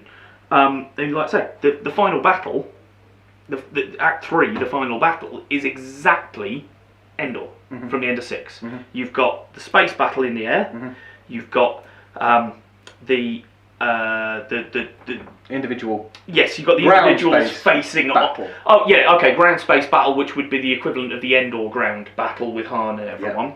And then you've got the main protagonists facing off with the main bad guy. So you got the 3 threads. Exactly. Space, ground, and then Palpatine. Exactly. Which is exactly the same as it was. But why not? What he's done is taken like he did with episode 7, he's taken things that worked and just revamped them for 2019 stroke 2015 when that one came out, and gives us some nostalgia. I fucking cheered. I mean, you may have heard because we were at the cinema together for it. I cheered when I saw Wedge in the shooting position in the Millennium Falcon. So I'm sure you turned to your daughter because she was like, "Is that? And who's that?" And he's like, "Oh, Uncle Fluffy will confirm with me in a bit." And I love that because we were like both clearly on the same. I knew it. I thought it was Wedge, but I wasn't sure. He does. There's the callback when both Rey and because Rey ends up going to the final planet. Oh, I can't remember its name now. Where Palpatine is, she ends up going in Luke's old X-wing that we see in episode 8. How that still runs, I won't worry about that. But fair enough. Fair enough. And Kylo arrives in an original TIE fighter from the wreck of the Death Star, and there's just a scene where they're parked next to each other, and I just loved that. That got to me because I was like, that's where it all started, and that's what I think he tried to do was just go fuck. The only thing I can try and do now is to wrap up as much as I can, is to hit as many beats as I can, and to try and bring things to a conclusion that seems to make sense. Does it? I don't know. I don't think it does. Really does. No. But I've got to be honest, I kind of liked 9 because it was more of the same. It was back to what I wanted from my main entry Star Wars. And hi, at me, I don't care. maybe I'm a crap Star Wars fan because I just want more of the same shit from my episodes. I don't know. But I know that I like 7 and 9 far more than I like 8. I mean, yes, I've got more to say about 8 because it challenges things and it does interesting things that provoke a discussion about whether that's right or wrong. And JJ's don't. They're safe. I mean, particularly 9. My main issue with it is also the crux of it. And I like it, so it's a real weird contradiction, but I hate the way that, in parts, he just went out for fan service. Like, let's face it, Rose's role, I mean, and again, now that we know we've seen the script leak from episode 9, Rose was supposed to be an important part of that film as well and have a greatly expanded role. She gets, 15 minutes of screen time? Not even 15 minutes. Not even that. Not even 15, it's like 8 minutes. Why did they do that? Why did they sideline her? Because of the fan backlash. Oh, fuck off. Yeah. Come on. That's the coward. No. That's a coward's way out, I'm afraid. And that character could easily have been taken as part of the ground force with Finn fighting by his side. Yep. You essentially started a love story between these two characters. Wasn't a love story that I wanted, but that was where the threads you were going, and you basically just expunged that within 30 seconds when there was no chemistry, no interaction between the pair of them. She's staying back to help out Leia. Right, okay. So she's just going to do nothing because we know that Leia's dead. We know that Carrie Fisher's dead, and Leia's role is pretty limited in this. What a fucking waste of time. No offense to J.J. Abrams, but he completely fucked over that character and that whole situation. He could have been in support of that character. You go, you know what? You guys are fucking bang out of line. I'm going to put her front and centre as she should be because she's a sub character, and guess what? Her role is now expanded. Not take away that entirety of the role. I totally agree with you. If I was going to play devil's advocate for JJ there, I don't know that was JJ's choice. I don't know that JJ went, I'm going to appease the fans and cut her role so that there is less backlash. For all we know, like I say, all these machinations that we read about in the beginning phase, for all we know, that was Bob Iger. And he came back in and went, look, the fans have gone nuts over this. Fucking get her out. If I can then start going through my critical list, because this is, I think, so if he's got the say-so to do these things within the films, he's got the say-so to increase her role within the film. So first of all, these super destroyers. Yeah. These super destroyers, which have been built in the middle of fucking nowhere, with what resources, with what crew, with what bunch of people have suddenly built this magical fleet. Not only is it a magical fleet, it beats the Death Star in firepower by a tenfold, so it can now blow up a planet. They've got thousands of these blow up planet ships. What the fuck? Bigger, innit? Bigger. What the fuck? So you've gone from Starkiller Base, which could destroy several planets all at once, to now we've got individual tiny ships, which are a fraction the size of the Death Star, but have more firepower. Bullshit. These constant deaths and revivals. Okay, we're gonna look. Okay, Chewie's dead. No, actually, Chewie's not dead. He's actually alive. Okay, this person's dead. Actually, no, they're not. They're dead. I think they're pull them back alive. I thought they were fake out deaths, to be honest. But this is it. It happens 3 or 4 times within the film. You can't do the same thing 3 or 4 times. It becomes repetitive and it becomes ridiculous. This romance between Rey and Kylo, which, okay, you hinted that there was a connection between them in The Last Jedi, but you also established that there was a good deal of hatred between them, especially because he effectively turns on her at the end of Last Jedi, and now we're suddenly supposed to go, oh, they're in a loving thing, and oh, it's nice that he gives her a kiss and saves her life. Bullshit, don't buy it. Palpatine, seriously, Palpatine suddenly appears out of the ether, just comes out of the ether and just like, oh, I have been alive all along. What? Where is the chunk of story? We've gone 30, 40 years, where is the chunk of story explaining this? He's apparently had a kid. Well, he had a kid. Where the fuck is that story? This kid turns out to be Rose's parent. Really? Expand upon that. Don't give me the bullshit. Rey's parents, sorry. Don't give me the bullshit of chase scene after chase scene after chase scene after chase scene throughout the entirety of the galaxy and not give me any actual explanation as to where he's come from, when he had a child, where this connection has all come from. He's in this hall with hundreds of thousands of people crowded around him, loads of Sith loyalists. Where the fuck did they all just suddenly come from? So, just to touch on that, Go on. you're absolutely right, and I've got a deeper point there for the Palpatine thing. It doesn't work. The timeline doesn't work again. Right? So we guessed, sort of, in the early phase that we've passed between 20 and 40 years since episode 6. Sure. Yeah? Yeah, alright. We know Rey was left when she was, I don't know, what, 10 maybe? Yeah. If you look at the age of the child when she's being pulled back by the lad. Yeah, maybe 10. Yeah. So we've passed, so Rey's what, 20, mid-20s, should we say? Mid-20s, yeah. Okay. So let's go back, Rey's mid-20s when we pick her up. Let's go back to Rey when she's born then. Yeah. So we're sort of 10 to 15 years post episode 6. Sure. 20 years maybe if I'm being really fair to them. Sure. So we're 20 years post thingy. So Palps has been dead for 20 years at that stage. How's he had a kid? He certainly ain't shagging anyone. No. And even if he was shagging someone the way he fucking was in episode 6, fuck off. Seriously? Like, unless she's the child of rape, Yeah. I don't know how he knocked any fucker up. Is it metachlorians? Oh, not midichlorians. Fuck off.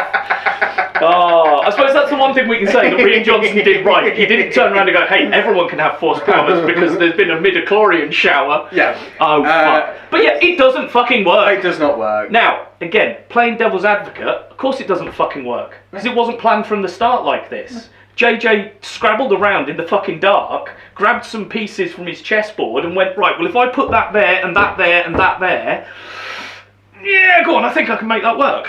Yeah, No. yeah, go on. No, it's as you said, when you're watching the film and you're suddenly being critical over this and you're overcritical of this and this and this. That's exactly what I was doing throughout this entire film. I was sat there going, okay, that can't be possible because of that, and that can't be possible because of that. Alright, fine, you get to the end and there's a nice little fan service and okay, right, she takes on the name, okay, cool, that's lovely, and you bury these things, and okay, lovely, and you've got your nice new lightsaber, and cool, looks badass, and yeah, you're taking that, you know, for those who don't know, perhaps don't, that lightsaber is essentially the same colour as the Guardians, the Jedi Guardians. Yeah. And I love that, and I thought that was a nice little nod. But unfortunately, I'm not buying your lineage. Bullshit. I'm not buying this lovely little relationship. Bullshit. The fact that he dies in your arms and you seem really cut up about it. Bullshit. I'm just... his redemption arc is good. I like that. Suddenly we get a Force ghost of Han Solo. Sorry, when did non-Jedi people allow that to happen? Where the fuck did that come in? I was discussing with my daughter last night and she reminded me that Han came up as a Force ghost and I was like, oh yeah, you're right actually. Yeah. How did that happen? Yeah, how did that happen? Because they just wanted her. Because I was saying to her, no, Han's not in episode 9. What are you talking about? She was like, yeah, he is. He's a Force ghost. I was like, oh crap. Oh crap, you're right. Yeah, okay. And no matter what you do in episode 8 with pushing open the doors to being able to get the Force, I still don't understand how Han comes back as a Force ghost. That's absolutely implausible. Alright, we hunt on the fact that, again, this is the thing that, Finn kind of... And it really pissed me off because it was a crux point of the film several times where Finn wants to say something to Rey but doesn't because there's other people around. He's like, I've got something to tell you. And it's like, okay, this is a big thing. It's a really big thing. Yeah. And we never get a finality to it. And it's basically like, you come out of it, essentially he was, going to say that he's beginning to feel the Force. Yeah, but how do we know that? We only know that because JJ in an interview after the release of the film, when everyone was going, what the fuck was Finn going to say? Because you never told us. Yeah. JJ had to go, oh yeah, well he was going to say this. Yeah. It's like, well why isn't that in the film then, you fucking penis? So going back to my point, he's making the script, he's making sure that X, Y and Z is happening. Guess what? You can give Rose a fucking bigger role. Yeah, absolutely. So JJ Abrams, that's on you. Yeah, fair enough. I can't argue with that. Oh, it's funny. It's so bad. But isn't bad. But I mean, I've only seen it once. I can only go based on one viewing. True. There are enjoyable moments in it. And I came out buzzing, you know. I remember. Because I believe that was probably all the fan service in the last act.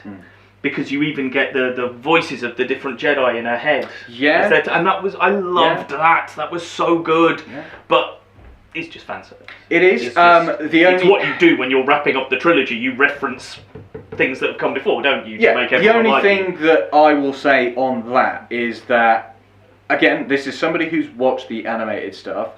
I would now like them to do away with that nonsense. If they're going to do another Star Wars TV series, we've got season 5 is next. something like that. But as in, like, we've obviously got Mandalorian, which we may get around to discussing very shortly. But if they do another series, I want this to focus on Ahsoka Tano or Sabine Wren from Rebels. I think those two characters would be absolutely brilliant. You've got a great idea there. 2 female characters. 2 female characters, even together, because that's kind of how it ends with Rebels. Ahsoka Tano, her voice is in The Last Jedi, as are Rise of Skywalker, as are many other people. I've read that, Samuel L. Jackson and Liam Neeson, Ewan McGregor, they all came back to the studio, did a little part just for that. That's actually fan service. That's cool. And I love the fact that Ahsoka Tano was in there as well, as was Kanan Jarrus. Apparently their ships were in the big ship battle bit. When all the resistance ships sort of swoop in, apparently like Ghost and whatever was in there. I've only seen it once. I've only seen it once. I think you said before that because I haven't seen it all, so it's not the Clone Wars one, it's the Rebels one. It must be Ghost, mustn't it? Yeah. Ghost. So it must be Ghost in there. Yeah. And Ghost does appear in Rogue One. That flies in. Yeah. Okay, I've only seen it once. So exactly. It'll be interesting to watch again. I tell you what, the romance that I wanted that they didn't do. Yes, and we all wanted.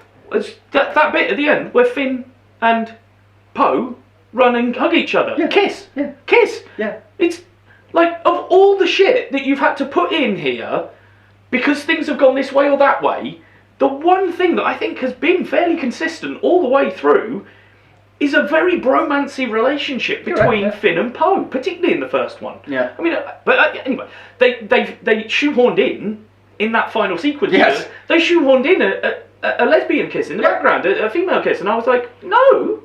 You need to do it here. Here is where you've actually been laying the seeds for 3 films. Whether you realise it or not, you've consistently spread that they've worked people in and out of potentially, because at the beginning of episode 9, there's a bit of Rey Poe, sort of Han Leia friction. I was like, so that's where you're going. Yeah. And then I would have preferred that than never comes to anything. Than the shoehorned in Kylo Rey. Yeah.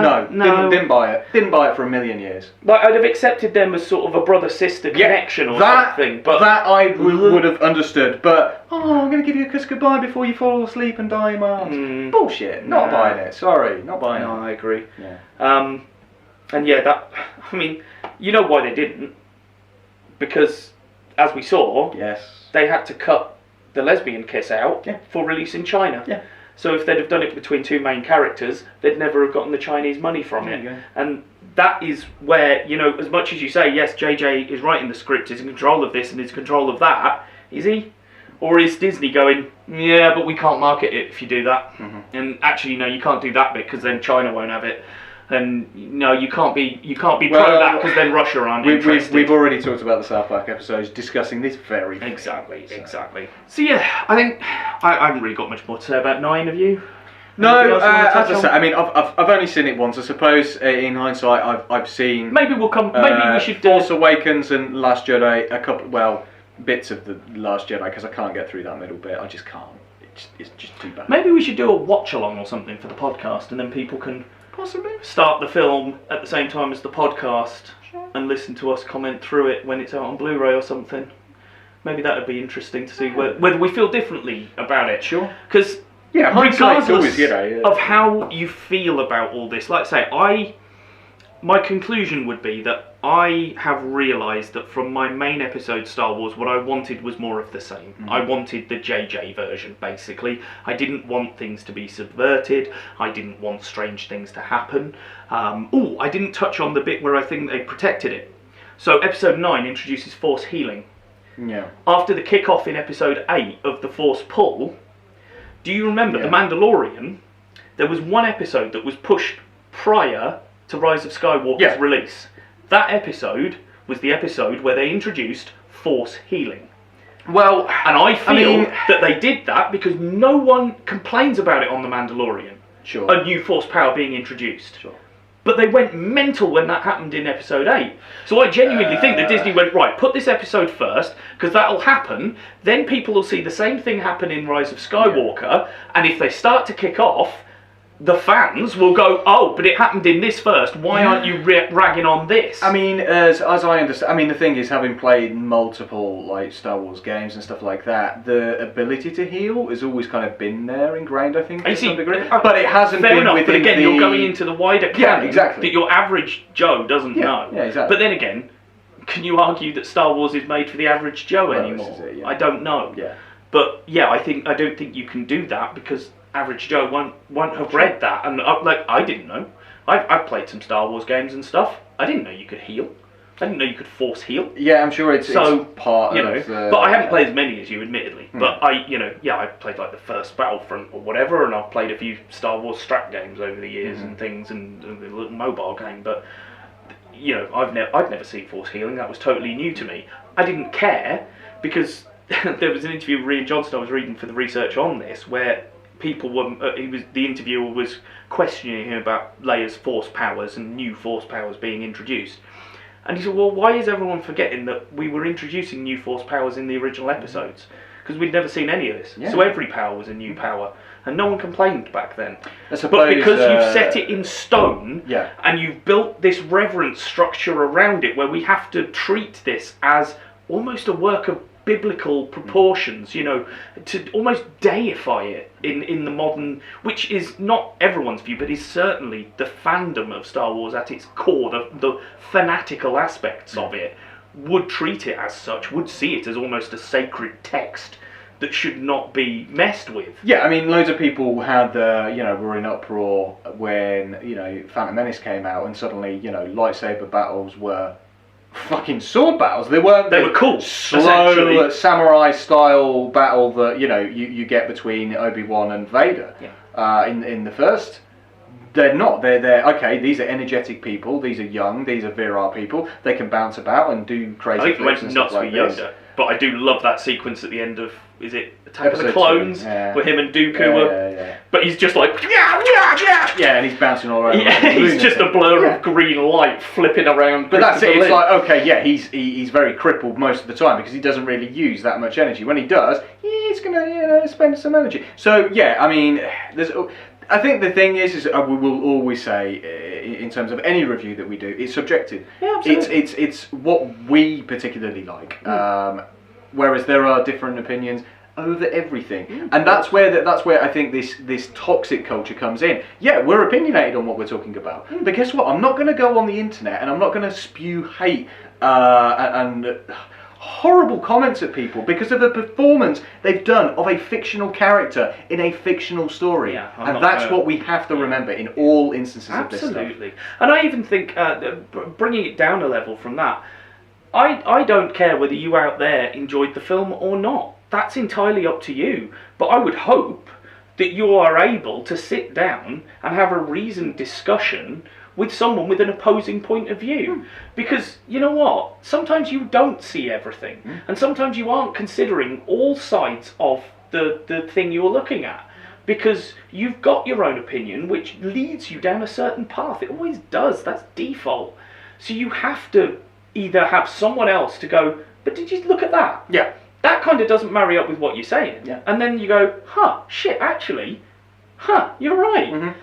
But you have to be a big enough person to go with that. Yeah. And it's like what was it I heard the other week? Something about have ideas, because you can change ideas, but you can't change beliefs. No, but changing a belief is so much harder. Yeah, and do you know where that came from? No, go on. That was the comment that I made that Chris Rock says in Dogma. Thank you. There you go. That's fantastic, and that has stuck with me since that. There you go. Because I've never stopped thinking about that, and I apply it to so much stuff. It's true. It's totally true. Bang on. Absolutely bang on. Yeah. And I just wish there was more like it. It's a shame we didn't get the chance to do the... I want you to watch Beautiful Day in the Neighbourhood for next time we come back. I will watch it. I think we've discussed so many, I think that would have been hard to absolutely, fit but that film, that one specifically, had a massive effect on me. And I think you are going to see some things in that film as well. Cool. Wonderful. Because of the scenarios between the characters. Sure, wonderful. And the positioning, and just... Tom Hanks is lovely. Anyway, that was a slight detour. But for next time, I do want you to have seen that, so we can discuss that. I will happily. But yeah, in summation,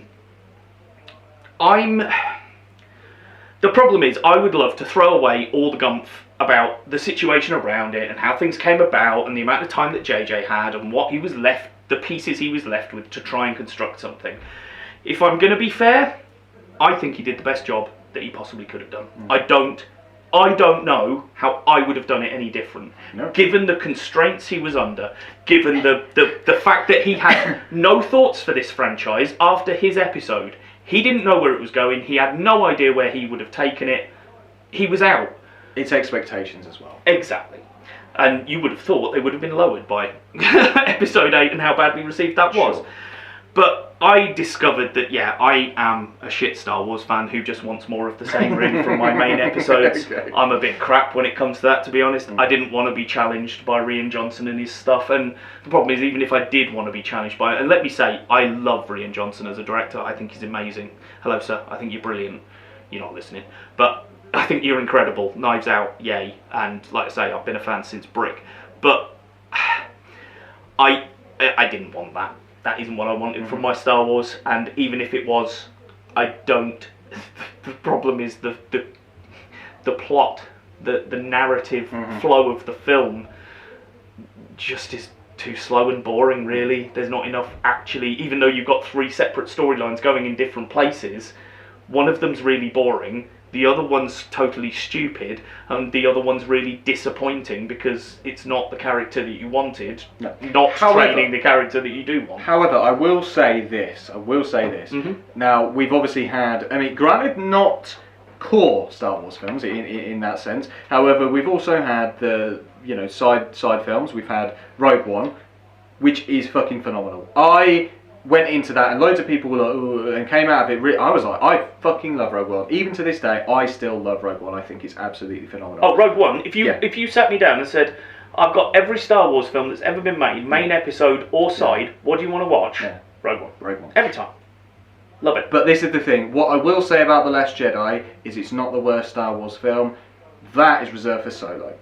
Yes. And I expected better I from agree Ron with that. Howard. But again, I'm not gonna. Yeah, alright. Because the problem is you have to get into the machinations. We have to do blah blah Because blah. I think if you look at, don't get me wrong, I would never defend Solo. I think the heist sequence is really cool. That they do on the plane and everything, and I've seen VFX stuff on that. And actually, the explosion that happens from the special bomb was done in water. So the ball that appears was actually a model of the mountain in a fish tank, and then they put the explosive charge in, so it would make a circle coming out of it. I mean, it's clever shit, man. That's I think really it was cool. massively miscast as well. But I feel, you know, the bit where they're coming out of, like, there's a big shootout in front of a massive staged set and stuff, like, as they're coming out of a cave. Yeah. That's about halfway through the film, isn't it? Yeah. I would put money on the original draft of the script, and when Lord and Miller were on board, that was the finale. I think that was the end. Okay. And they added more in, because it seems after that point, the natural end point of the film. But then suddenly there's something we've missed, and now we've got to go off over here and do something else. And it never builds. It all seems like it's building to that bit. And then that bit happens, and then suddenly we start building again, and it just totally takes me out of it. I totally agree. I think Solo is the... Oh, I don't know, actually. I don't think I could watch Attack of the Clones again.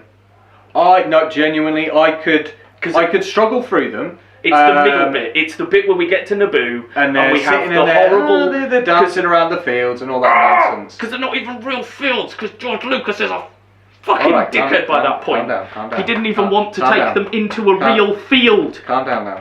Come on, calm down. Before you start banging the table, calm down. Yeah, calm. Come. Oh dear, yeah. Yeah, alright. It's either between Solo and Attack of the Clones for the worst one, I think you're right. But, yeah, if I was being fair... I think JJ did the best job he could. But I shouldn't have to have researched all the machinations and the bullshit that goes on in the background. You should have just... I mean, I don't know how you get around it, because if it is that Trevorrow left because he was like, fuck, I've poured 3 years into writing this script, and now I've got to tear it up and start again.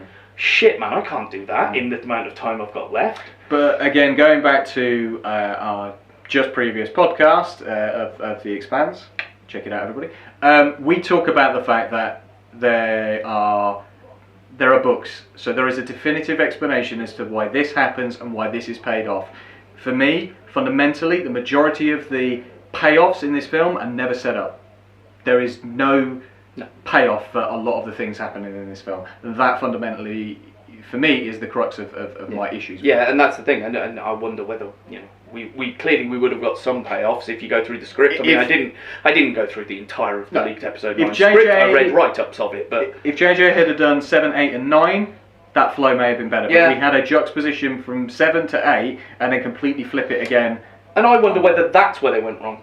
In the first place, was Disney going, we're going to give 3 different directors a blank page to do what they want? Because again, Rian Johnson was told when he started writing, everyone asked him, so were you know, did you have to start at point A and get to point B hitting X, Y, and Z in the middle? And he said, no. They just gave me a blank piece of paper and said, do what you want. Mm-hmm. And if you're going to give a director that level of creative freedom, then you of course you're inviting those sort of problems where things don't get paid off and followed through and things. So maybe they should have just gone, fuck it, let's just, JJ, come in, do it. Yeah. Do all of them. Yeah. Do the whole trilogy for us. Because he probably would have done alright. Well, we'd have got more of the same, wouldn't we? So here's the question for me to end on my bit on. We've seen JJ and we've seen him reboot Star Trek and we've seen him reboot Star Wars. What's the next reboot for JJ? What's the next reboot for JJ? Okay. Well, I think Disney are probably going to keep an eye on him now. So I reckon what's the next Disney live action? I can't even. Because like Jon Favreau was doing really well in Marvel, so Disney went, excuse me, do you want to come and do Jungle Book and Lion King live action reboots? I mean, live action reboots. Fucking hell, I use the word in its loosest possible sense, particularly Lion King. There's no fucking live action in it whatsoever. It's just a CG reimagining of an already brilliant film. Anyway, that's an episode for another day, the fucking live action Disney show. Sorry, that was just a throwaway. No, I get what you're saying, absolutely. Absolutely. And yeah, they just should have done a better job. And I've got to be honest that yes, I saying that, I couldn't tell you how. I don't really know how I would have done it. I don't know how I would have gotten out of the situation. I think they're damned if they do, damned if they don't, in many respects. And that's why, if I'm going to be fair, I think Episode 9, he did the best job he could. Episode 7, he did what he wanted. Episode 8, Rian did what he wanted. And Episode 9, JJ tried his best to tie up everything he could in whatever ways he could. And he didn't get everything, and it didn't all make sense. But that is what it is. At the same time, you know, people coming out of... I mean, we all know at this moment in time, and it will always be the case, the original trilogy will always be the best trilogy. Whatever way, shape and form you look at it. Yeah. The one thing is that loads of people came out, and they may forget about it now, but loads of people came out of Return of the Jedi and went, what the fuck were those little Muppets doing in there? Everybody hated the fucking Ewoks. Yeah, everyone hated the Ewoks. Yeah. No one remembers that now. That's it. It's like... It is a little bit rose-tinted, isn't it? It is. And again, because the fandom is potentially younger, they don't have that reference point. They don't know what it was like.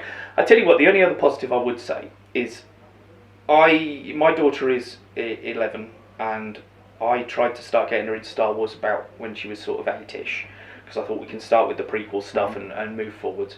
Obviously, I did skip bits of Revenge of the Sith, where it gets a bit dark and a bit graphic, because they are 12s and she was a bit young, so I kind of covered her eyes for some sequences just because I didn't want her to be scared. But she did not connect. Well, she connected with Chewie. She loves Chewie. She called him Joey when she was very young. She thought his name was Joey. She loves Chewie and she connected with him. Human characters, Rey was the first one she got on board with. That was the first one that made her go, huh.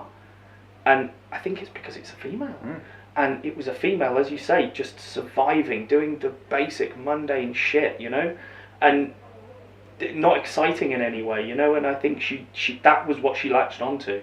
And then you've got BB-8, which, let's be fair, he's a fucking cute bastard, that thing. And the one thing I would say about JJ, and this goes back to episode 7, I didn't mention, thank you, JJ, thank you for actually having sets. Oh, sure, yeah. Thank you. Because that opening sequence looks so good, because that is a set. The base, the Rebel base, looks incredible, because they actually, down at Cardington, I think, in Bedford, where the Pinewood Studios are, where they shot it, and it's an ex-military base, which is where all the hangars are, the bunkers are, and they built full-size models of the Millennium Falcon, of multiple X-Wings, and they put them in a fucking, they did it so that it looked perfect, so that when you're shooting it, you haven't got to worry about, well, there's going to be a CG bullshit over there, and there's going to be a bit of CG bullshit over here, and you don't need that, because, look, there's a plastic model behind you that you're stepping down a ladder from. It looks brilliant.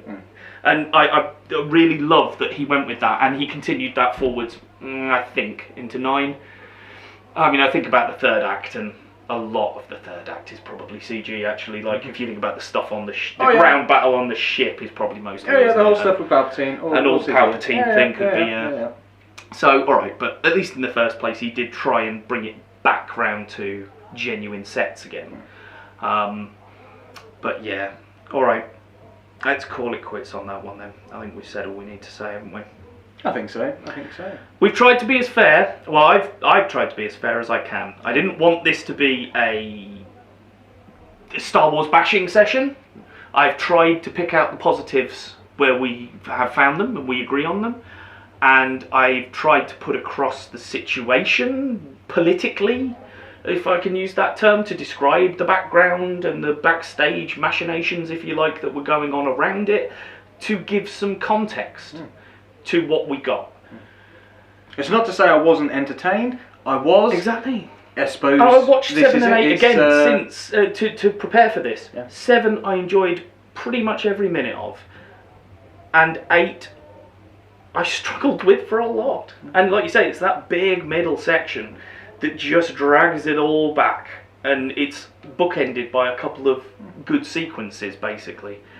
But let's stop it at that point. I hope you think we've been fair. I hope we've covered the stuff that you wanted us to cover. As always, you can tell us what you think by going to the YouTube channel, which is bit.ly/bytebackyt, and leaving a comment, subscribe, like, all that sort of business. If you want to support us financially, you can go to bit.ly/byteback Patreon. And again, the byte is always a computer byte, not a food byte.